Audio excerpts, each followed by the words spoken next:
All right, we are going to show you the easiest way to unlock your wrist, decrease pain, and strengthen them so you can be more functional with opening those bottles of soup, etc. But you're a Candace jar, Jar. jar of jam. I'm sorry. Peanut So butter. yeah, we'll get to it in 9.3 seconds, and I don't mean maybe. Bob and Brad, the two most famous physical therapists on the internet. Okay, so first of all, to unlock the wrist, when your wrists feel like they're kind of locked up and they need to get cracked or something, They're tight. Yeah, they're tight. This is the routine. You're going to start out with. Bob will show the side view version. or the profile. I'll show front. Gentle, gentle fists. Nothing tight. You can leave your fingers loose if you'd like, and go up and down like you're waving, up and down. Do that 5 to 10 times. You may feel them start to crack a little bit with this. And then circles. You can do it with fists or with open fingers. It doesn't matter. About 5 rotations one way, 5 rotations the other way. More if you'd like to. Depends on how it's feeling. And now this next one. This is a important one, but you have to be very careful and do it properly. You should not experience any pain with this. It should feel good. And don't pull your hand off. Yeah, don't pull your hand off. This is called decompression or a little traction. So we got a good close-up, Mike? Okay, this is the wrist that we're going to decompress and unlock, okay? So what works good with this is do it in a seated position with a pillow like this, and you're going to set that on your lap, and you can rest your arm on there so it's completely relaxed.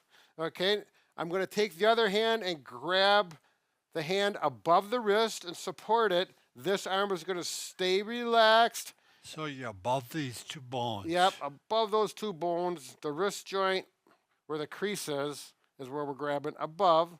This hand is going to pull and get a little traction. Right. Yep. Now, if you watch real closely, you should see the joint. Actually, expand. Yep, I'm pulling it apart slightly, okay?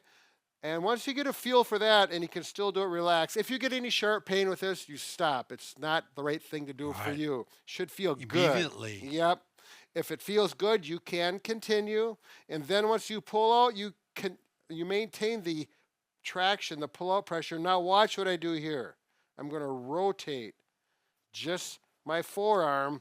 The hand maintains the hand position. So the forearm is doing the work. Yep. And that really mobilizes and loosens up that wrist. You know, we got 8 bones and 3 joints in that wrist, and a lot more up in the carpals in the hand part. So this is a great technique. Yep. It feels better already, Bob. Yeah, it look better. Now we need to show you how to strengthen it after you do this and getting it loose. Okay, now we're going to start strengthening it. And I did say on the title there's no cost for this. So, hopefully you can go into your kitchen, grab a can of soup, 12 ounce, 16 ounces. Jar of soup? I'm really getting it good there. Bottle of water, whatever. If you happen to have hand weight. A dumbbell, I've got one seated. One right here. Thanks a lot. You can use that. So you're going to take that and you're going to put it over your thigh like this. Or if you're at a table, I'm going to use the bench here and just work wrist flexion, we call it. And up and down like this.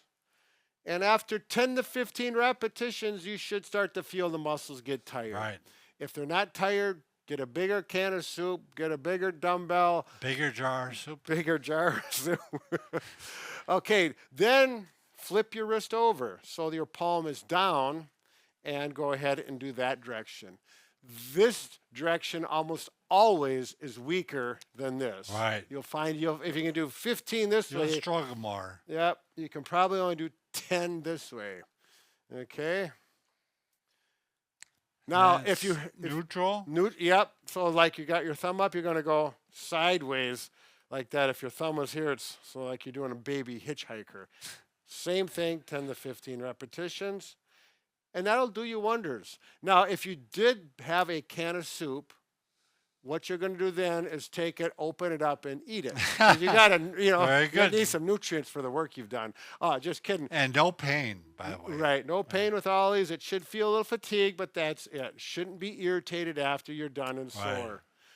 It may be the first time you do this, so that means you went too hard. Give it a couple days off Right. and then go back to it. And do less times. Now, the next thing you're going to get is hopefully maybe you have a hammer for tacking up, put the nails in the wall to hang up the pictures of the grandkids and everything, or take them down. Anyways, take a hammer and you're going to grab it here, and this works different muscles. This is called supination or rotation. Put it here or on your Supination, forearm. pronation. Supination, pronation. What did I say? I don't know either. So let it go this way and this way. But be careful. If you grab it here and you don't realize that your wrist is weak and it goes like this, or you got too big of a hammer, this could twist and hurt your Right. wrist. So I would start out grabbing close to the head of the hammer and just Goes do away. this. If it's too easy, simply raise it up. It'll get harder. So what about a sledgehammer? Sledgehammer, yes. When you work up to a sledgehammer, you've got Popeye wrists, those big, Right. strong ones. But again, 5 to 10. If you want to go to 15 repetitions, it's up to you, depending on what you tolerate. Again, no pain, just fatigue is all we want to feel.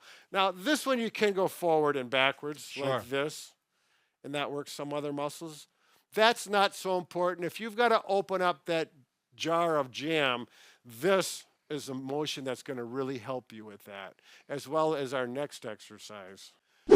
Part of strengthening the wrist, which is really critical for the wrist as well as function, like opening that jar of mayonnaise or Miracle Whip if you like that, There we go. is you have to work your grip. This works the finger grip as well as the wrist at the same time. The best way to do it is get yourself a ball that's squishy. Now, Bob got one that's really soft and easy, squishy, right. and this one is a little more firm. I would not use anything like, golf balls too hard. Tennis balls are typically too hard. You need something. Softball. Yeah, you need something squishy. Baseball. And you simply grab on the ball, and you can do this while you're watching TV or just relaxing, and squish the ball until you get fatigued. Right. Again, there should be no pain. Make sure you get the thumb. Sometimes people only do the fingers, but make sure you get the thumb. You can do the thumb by itself. You can actually do the fingers individually. If one of your fingers is real tight, like Bob's got Dupotrons on one of those fingers, so it's too stiff to exercise.